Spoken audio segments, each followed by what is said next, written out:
اگر آپ ہمارے چینل پر نئے ہیں تو سبسکرائب کرنا نہ بھولیں اور دوسروں کو شیئر کر کے ثواب دارین حاصل کریں۔ امام الانبیاء و سید الانبیاء و خاتم النبیین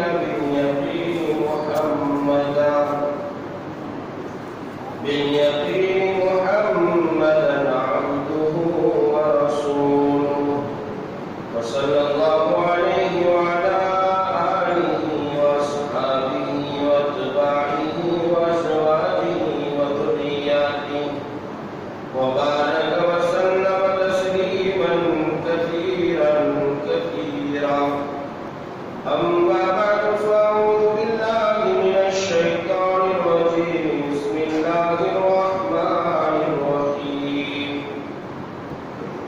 يا أيها الذين آمنوا لا تلهكم أموالكم ولا أولادكم عن ذكر الله ومن يفعل ذلك فأولئك هم الخاسرون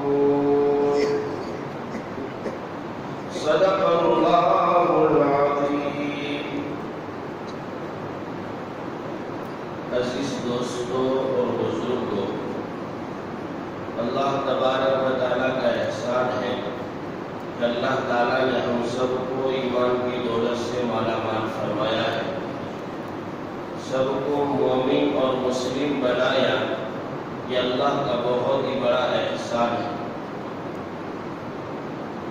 مزید اللہ تبارک و تعالیٰ نے ہم پر رحم فرمایا کہ ہم سب کو رمضان جیسے مبارک مہینے میں داخل فرمائے اور اس کی برکات اور رحمتوں کو لوٹنے کا موقع عنایت فرمائے۔ خود اللہ کے نبی علیہ السلام یہ دعا فرمایا کرتے تھے، اللہم بارک لنا فی رجب و شعبان وبلغنا رمضان۔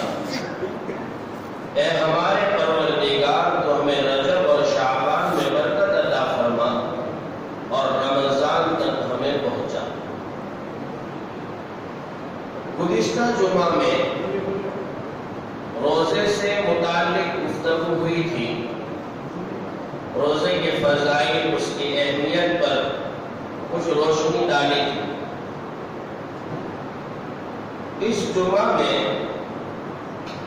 زکوٰۃ کے عنوان سے کچھ لفظ کشائی کرنے کا ارادہ ہے۔ رب کریم نے قرآن کریم کی سورہ منافقون میں دوسرے رکوع میں یہ آیت نازل فرمائی، یا ایھا الذین آمنوا لا تلہکم اموالکم ولا اولادکم عن ذکر اللہ۔ اے ایمان والو، تمہیں تمہاری اولاد اور تمہارا مال اللہ کی یاد سے غفلت میں نہ ڈال دے، اللہ کی یاد سے تمہیں لاپرواہ نہ کر دے، بے فکرہ نہ بنا دے۔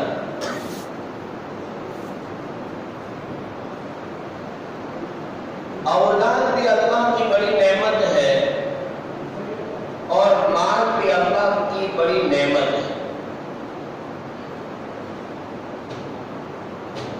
مال کو قرآن کریم میں صرف ایک جگہ فتنہ سے تعبیر کیا ہے، ورنہ دو جگہ قرآن کریم میں مال کو خیر فرمایا ہے۔ ایک حدیث میں اللہ کے نبی علیہ السلام نے ارشاد فرمایا، الید العلیٰ خیر من الید السفلی۔ اوپر کا ہاتھ نیچے کے ہاتھ سے بہتر ہے، دینے والا ہاتھ بھیک مانگنے والے ہاتھ سے بہتر ہے۔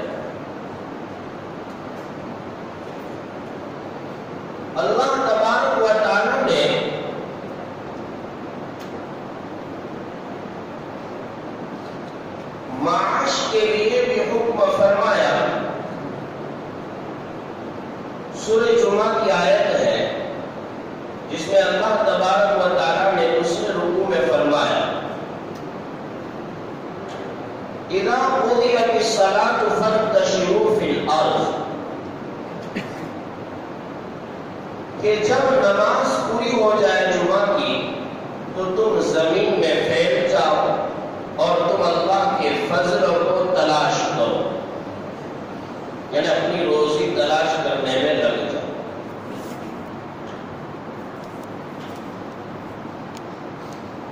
ہاتھ پر ہاتھ رکھ کر بیٹھ کر آدمی کہے کہ میں اللہ پر بھروسہ کرتا ہوں، مجھے میرا رزق مل جائے گا، میری روزی مجھے مل جائے گی، یہ بھروسہ درست نہیں۔ یہ دنیا دار الاسباب ہے، یہاں آدمی کو سبب اختیار کرنا پڑے گا، دکان پر جا کر بیٹھنا پڑے گا، کھیتی باڑی میں کام کاج کرنا پڑے گا، فیکٹری میں مشینری لگانی پڑے گی، مزدوروں کو جو ہے لگانا پڑے گا کام میں، اور اپنے مال کی سیلری کے لیے فکر کرنی پڑے گی۔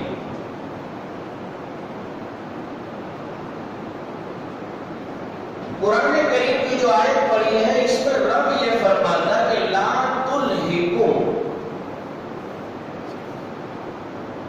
یہ محنت ہے، کرنی چاہیے، حلال روزی کمانی چاہیے آدمی۔ ایک صحابی رسول آئے، اللہ کے نبی علیہ الصلوۃ والسلام سے مصافحہ کیا تو حضور اکرم علیہ الصلوۃ والسلام نے دریافت کیا کہ بھائی یہ تمہارے ہاتھ اتنے سخت کیوں ہیں؟ کہا حضور میں حلال روزی کمانے کے لیے پتھر توڑتا ہوں اور اس کو بازار میں لا کر بیچتا ہوں، کہ اس وجہ سے میرے ہاتھ جو ہے سخت ہو گئے۔ حضور اکرم علیہ الصلوۃ والسلام نے اس کے ہاتھوں کو اٹھایا اور اس کو بوسہ دیا۔ تو حلال روزی کمانا، اپنے بال بچوں کی پرورش کرنا، اس کے نفقے کی ذمہ داری لینا آدمی کے لیے عبادت ہے۔ دنیا کمانا کوئی گناہ نہیں ہے، مال کمانا کوئی گناہ نہیں ہے، عبادت ہے،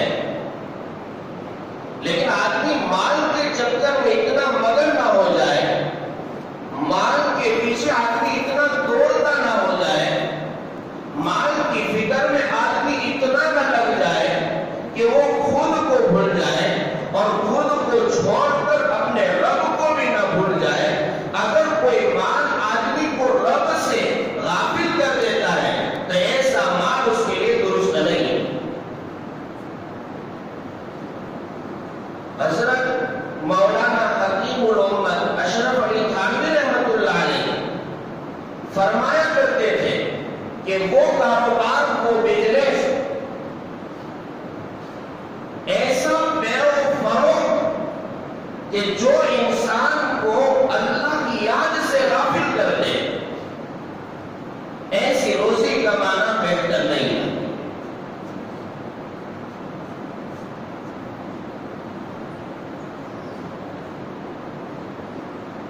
اور آج کا ماحول آپ دیکھ رہے ہیں، ہر ایک آدمی کو یہ فکر ہے کہ میرا سب سے اچھا مکان ہو جائے، دوسرے کے پاس فور ویل ہے میرے پاس اچھی فور ویل ہو جائے، اس کے پاس ہونڈا ہے تو میں اس سے اچھی ہونڈا خرید لوں، اس کے پاس اتنا پلاٹنگ ہے تو میرے پاس بھی اتنے پلاٹنگ ہو جائے، اس کی شہرت اتنی جو ہے آفاق کو پہنچی ہوئی ہے، میں بھی اتنی شہرت حاصل کر لوں، اس کے پاس بیگ میں اتنا بیلنس ہے، میرا بیلنس بھی زیادہ ہو جائے۔ اور آدمی سب سے جو ہے فائق رہنا چاہتا ہے اور سب سے بڑا ہونا چاہتا ہے اور یوں چاہتا ہے کہ پوری دنیا اپنی مٹھی میں کر لے، لیکن شریعت کو چھوڑ کر، مذہب کو چھوڑ کر، قرآن کے احکام کو چھوڑ کر، اللہ کی رضا کو چھوڑ کر چاہے کتنی بھی دنیا آدمی حاصل کر لے اس کے لیے کوئی فائدہ نہیں، نقصان ہے، ٹوٹا ہے اور خسارہ ہے۔ اور یہ میں نہیں کہتا ہوں، اللہ کا قرآن کہتا ہے مَن يَفْعَلْ ذَلِكَ فَأُولَٰئِكَ هُمُ الْخَاسِرُونَ۔ جس آدمی کو اس کی دولت، اس کے بال بچوں کی فکر، بال بچے اور دولت اس کو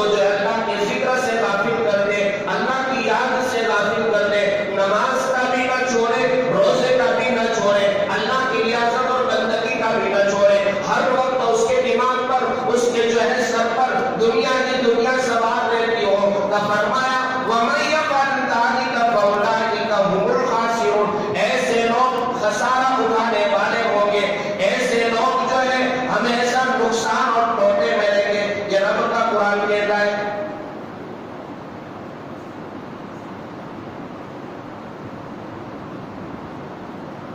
قناعت شیاری ہونی چاہیے آدمی میں، جو اللہ نے دیا اس پر شکر کرنا چاہیے۔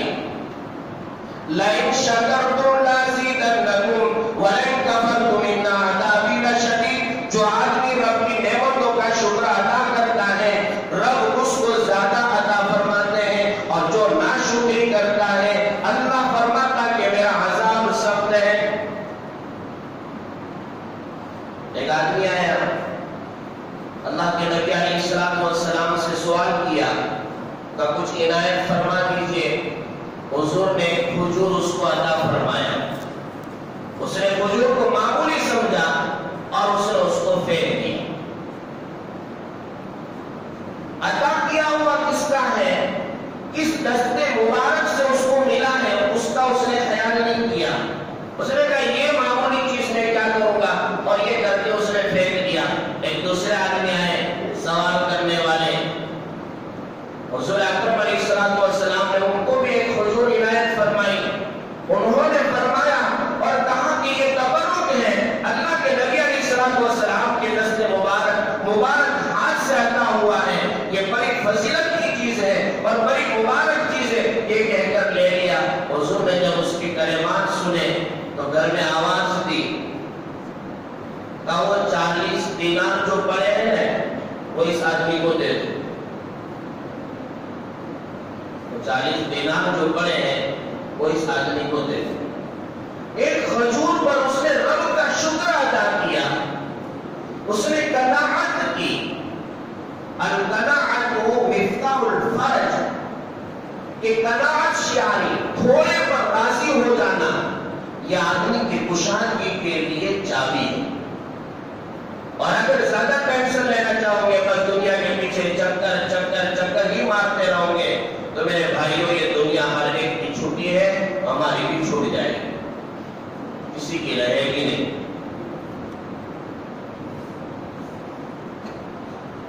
مال اللہ کا دیا ہوا ہے، جب چاہے تب وہ لے لیتا ہے، کوئی روک نہیں سکتا۔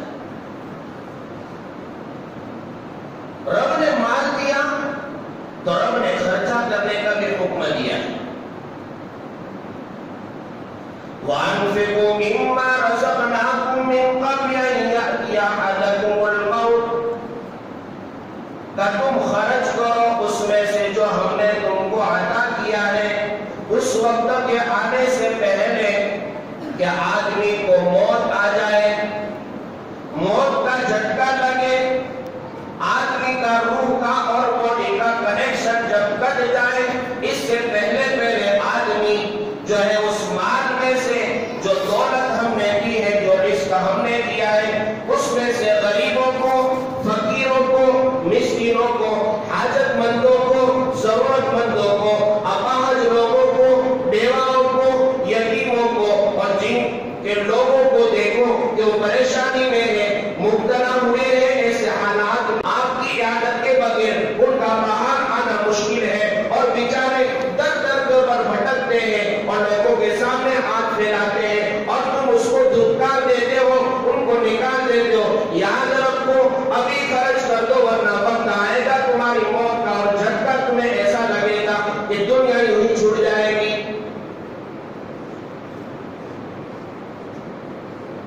سائل جب گھر پر آئے تو اس کو دھتکارنا نہیں چاہیے، یہ بھی قرآن کا حکم ہے۔ قرآن کا حکم ہے، سورہ زوحا ہے، رب فرماتا ہے وَأَمَّا السَّائِلَ فَلَا تَنْهَرْ، جب بھیک مانگنے والا تیرے در پر آ جائے تو اس کو دھتکار مت، اس کو معمولی مت سمجھ، اس کو گھٹیا مت سمجھ، اس کی تحقیر مت کر، اس کی عزت کو نیلام مت کر، اس کو معمولی مت سمجھ۔ یہ رب ہے، وہ طاقت رکھتا ہے کہ جھٹکا دے گا تو تجھے بھی فقیر بنا کر چھوڑ دے گا۔ اچھی وہ غریب واقعہ ہوا، ایک میاں یعنی شوہر اپنی بیوی کی گود میں سر رکھ کر سویا ہوا تھا. شام کا وقت تھا، ایک فقیر آیا، دروازہ کھٹکھٹایا اس نے اور مانگا کہ اللہ کے واسطے کچھ دے دو. عورت بڑی سخی تھی، خرچ کرنے والی تھی، اس کا دل بہت نرم تھا. اس نے اپنے شوہر سے اجازت طلب کی، کہا کہ اجازت دے تو میں اس فقیر کو کچھ دے دوں. کہاں جائیں، فقیروں کو تو یہی عادت ہے، جہاں اپنے کچھ جو ہے عیش و عشرت کا یا آرام کا چین و سکون کا موقع ہوتا ہے، ایسے وقت میں کھٹکھٹانا شروع کر دیتے. دیا تو ضرور، لیکن بولنا اس نے جاری رکھا. تو فقیروں کو تو کوئی در ملتا ہی نہیں، ادھر ہی آ کے کھڑے رہ جاتے ہیں. فقیر کو جو مانگنا تھا اس کو کچھ ملا نہ ملا، وہ چلا گیا بیچارہ. کچھ ایام گزرے تھے کہ میاں بیوی میں کچھ جھگڑا ہو اور اس شوہر نے اپنی بیوی کو 3 طلاق دے دی. دونوں کا رشتہ کٹ گیا. پھر یہ واقعہ ہونا تھا ہوا. عورت کی کسی اچھے گھرانے میں شادی ہو گئی اور پھر وہ اپنے شوہر کے ساتھ اچھی طرح زندگی گزارنے لگی. چند سالوں کے بعد ایسا ہی واقعہ اس عورت کے گھر میں دوبارہ ہوا. اپنے شوہر کے پاس یہ عورت بیٹھی ہوئی تھی. پھر کسی فقیر نے دروازہ کھٹکھٹایا اور جب دروازہ کھول کر وہ عورت اپنا کچھ مال دینے گئی ہے تو عورت نے اس آدمی کو دیکھ کر جو ہے ایک چیخ ماری اور وہیں بے ہوش ہو کر گر پڑی. اب اس کے شوہر نے چیخ سنی تو فقیر جا چکا تھا.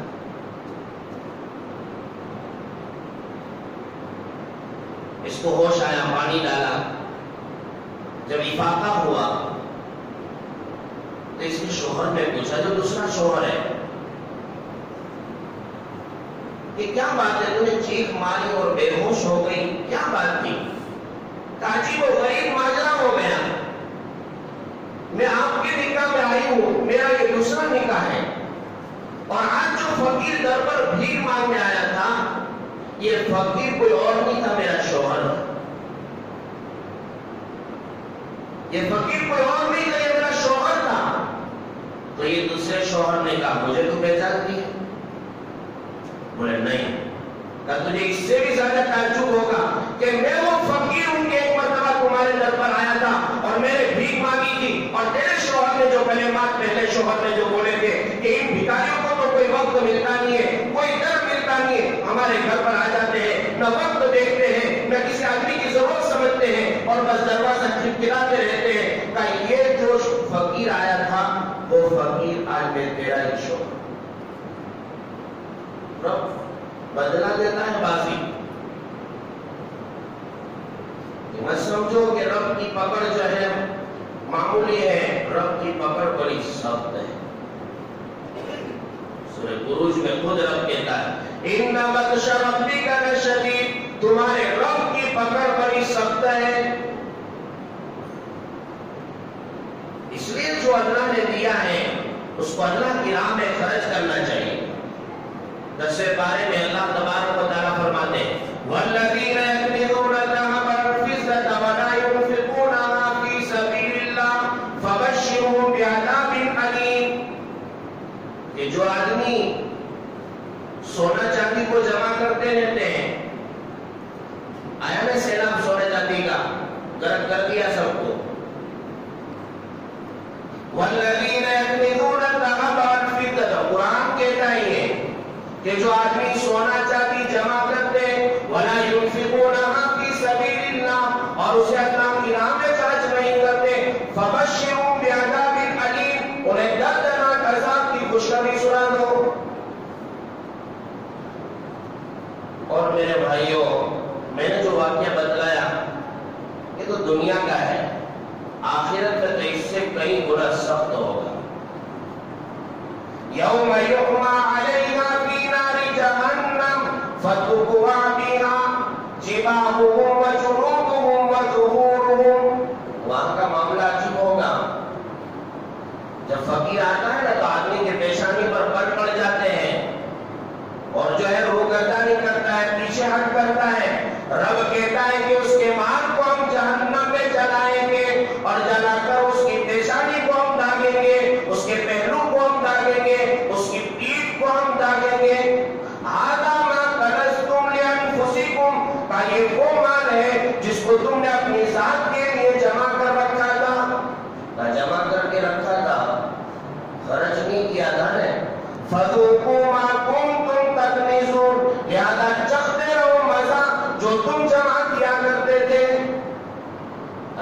نبی علیہ السلام نے ارشاد فرمایا کہ آدمی مال کی زکات ادا نہیں کرتا ہے، اس کا مال قیامت کے دن سانپ کی شکل میں ہو جائے گا اور اس کے گلے میں ڈال دیا جائے گا کوٹ بنا کر، اور وہ جو ہے سانپ کہتا رہے گا ڈس مار کر کا مزہ چکتا رہے، میں تیرا مال ہوں، میں تیرا مال ہوں، میں تیرا مال ہوں، میں مزہ چکتا رہے۔ لیکن جو مال کی زکات ادا کر دیتا ہے، اللہ کے نبی علیہ السلام نے ارشاد فرمایا، حضرت عائشہ صدیقہ رضی اللہ عنہا روایت فرماتی ہے کہ جو آدمی من ادى زکات مالی، جو آدمی اپنے مال کی زکات ادا کر دیتا ہے، اس کا مال جو ہے شرارت سے، ہلاکت سے، بربادی سے حفاظت میں آ جاتا ہے۔ ایک اور روایت میں ابو داؤد شریف کی روایت ہے، اللہ کے نبی علیہ السلام نے ارشاد فرمایا کہ جو آدمی اپنے مال کی زکات ادا کر دیتا ہے وہ ان لوگوں میں شامل نہیں ہے جو فرمایا اللہ نے فذوقوا ما کنتم تکنزون، یہ ان لوگوں میں شامل نہیں۔ لہذا مال کو جو اللہ کی راہ میں خوب خرچ کرنا چاہیے، اور کاروبار کے سلسلے میں بھی کہتا چلوں، سن لو میرے بھائیوں، حلال روزی کمانا عبادت ہے، الحلال بین والحرام بین۔ اللہ کے نبی نے ارشاد فرما دیا تمہارے لیے حرام بھی جو ہے واضح ہے، تمہارے لیے حلال بھی واضح ہے، اور ان دونوں کے درمیان میں مشتبہ چیز ہے، جو آدمی مشتبہ سے بچ جائے گا وہ حرام سے بچ جائے گا۔ جو ہے صحیح کاروبار کرو، اللہ کی پناہ، اللہ حفاظت فرمائے۔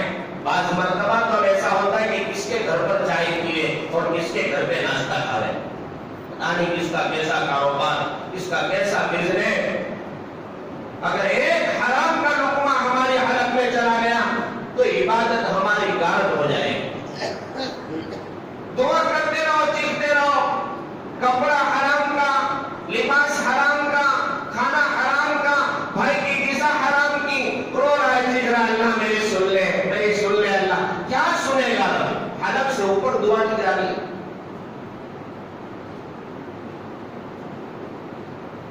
اس لیے آج کی جمعہ میں دو باتیں کہہ رہا ہوں۔ ایک تو اپنے مال کی صحیح زکات نکالو، اپنے مال کی زکات نکالو۔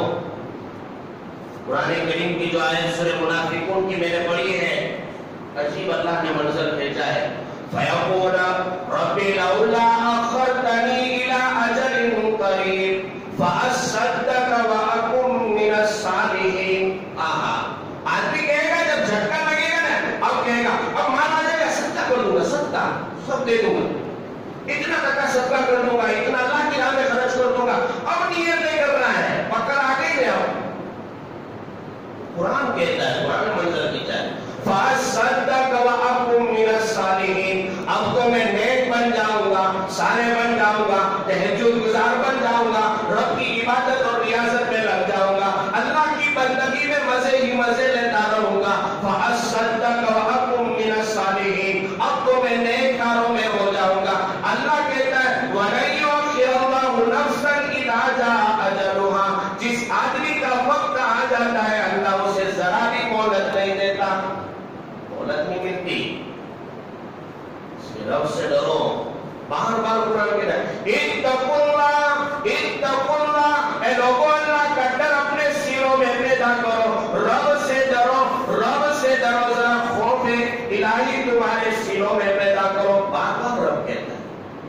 سمجھنے کی بات۔ اور دوسری بات جو میں آپ کے سامنے کہہ چکا ہوں، حلال روزی کمانے کی فکر کرو، حرام سے بچنے کی فکر کرو۔ حلال روزی کماؤ، یہ عبادت ہے۔ اللہ کے نبی علیہ السلام جس صحابی کا ہاتھ چوم لے، کب کیوں چوما؟ یہ حلال روزی کماتا ہے، بال بچوں کی حلال روزی سے فکر کرتا ہے۔ میرے بھائیوں، یہ ہاتھ اتنا مبارک ہے کہ نبی اسے بوسہ دے دیتا ہے۔ اگر حرام غذا سے آپ نے اپنے بچوں کا پیٹ بھرا، یہ بچے خدا کے کیا ہوں گے؟ آپ کے بھی نہیں ہوں گے۔ کہتے ہمارے بچے نافرمان ہو گئے، ہماری بات نہیں مانتے۔ کہاں سے مانیں گے؟ تم نے ان کو بھی پہنایا حرام کا، ان کو بھی کھلایا حرام کا، ان کی پرورش کرنے میں تم نے حرام دیکھا، نہ تم نے حالات دیکھا، کوئی تمیز نہیں سمجھا، اللہ کی پکڑ آ جائے گی۔ اس لیے میرے بھائیوں سمجھنے کی ضرورت۔ اور تیسری بات، الحمدللہ ہماری مسجد تعمیر کے آخری مرحلے کو پہنچ چکی ہے۔ اللہ کے فضل سے اور اللہ کی مہربانی سے اس حد تک کام ہو چکا ہے، لیکن جن ساتھیوں نے پیسے لکھائے ہیں، رقم لکھائی ہے، وہ اگر ابھی تک نہیں دے سکے تو ان سے ہم درخواست کریں گے کہ جلد از جلد جو ہے انفقوا مما رزقناکم، کہہ رہے کہ تم خرچ کر دو جو ہم نے تم کو دیا ہے۔ رب کا دیا ہوا میرے بھائیوں اللہ کا دیا ہوا مال ہے، کب وہ جھٹکا دے گا اور ہم دنیا سے چلے جائیں گے اور ہماری نیت ایسے ہی رہ جائے گی۔ اس لیے جلدی سے اپنی مسجد میں جو ہے خرچہ کر ڈالو، اور جن لوگوں نے دے دیا ہے ان سے بھی درخواست کریں گے کہ اگر آپ اللہ کے گھر میں زیادہ دیں گے تو اللہ تمہیں کوئی جو ہے کنگال نہیں کر دے گا، اللہ مزید دے گا۔ اللہ کی راہ میں تم خرچ کرو گے، اللہ تبارک و تعالیٰ خود دے گا۔ 1 روپیہ خرچ کرو گے، اللہ 700 گنا تمہیں عطا فرمائے گا۔ یہ رب کا وعدہ ہے قرآن میں کہ 1 روپیہ تم خرچ کرو، ہم تمہیں 700 گنا دیں گے۔ تو بھائی دیں گے انشاءاللہ اپنی مسجد میں۔ اور چوتھی ایک بات اور، مسجد کی صفائی ہر ایک کو کرنی چاہیے، 2 آدمی کو نہیں۔ 2 آدمی نکالے صبح میں آتے اور صفائی کر کے چلے جاتے، نہیں۔ یہ حضرت ابراہیم اور حضرت اسماعیل کی سنت ہے، یہ نبیوں کی سنت ہے، وَطَهِّرَ بَيْتِيَ لِلطَّائِفِينَ، کہ وہ دونوں جو ہیں طواف کرنے والوں کے لیے مسجد کو صاف کیا کرتے تھے، پاکیزہ نہیں۔ آج ہماری مسجد میں اگر 2 غبار پڑا ہوا ہے کون صاف کرے؟ یہ نبیوں کی سنت ہے۔ اللہ کے نبی علیہ السلام نے ارشاد فرمایا کہ جو آدمی مسجد کی صفائی کرے گا اللہ تبارک و تعالیٰ جنت میں اس کے لیے ایک محل تعمیر کرے گا۔ تو میں کریں گے انشاءاللہ، اللہ تبارک و تعالیٰ عمل کرنے کی توفیق عنایت فرمائے۔ الحمدللہ ہمارے مدرسے کی بک بھی میرے پاس آ چکی ہے، اور وقت کے حالات ایسے ہیں کہ آپ کی خدمات میں پہنچنا بڑا ہی دشوار ہے، اس لیے آپ سے التجا اور درخواست ہے کہ آپ کسی طرح سے اپنی زکوٰۃ اور صدقات اور خیرات اور للہ سے ہمارے مدرسے کی اعانت فرمائے۔ میرے نمبر پوسٹ پر لکھے ہوئے ہیں، آپ مجھ سے رابطہ کر سکتے ہیں۔ دعا کی خاص درخواست ہے۔ ہمارا چینل اچھا لگا ہو تو لائک کریں اور سبسکرائب کریں، اور چینل جو ہے نا ریب دبائیے۔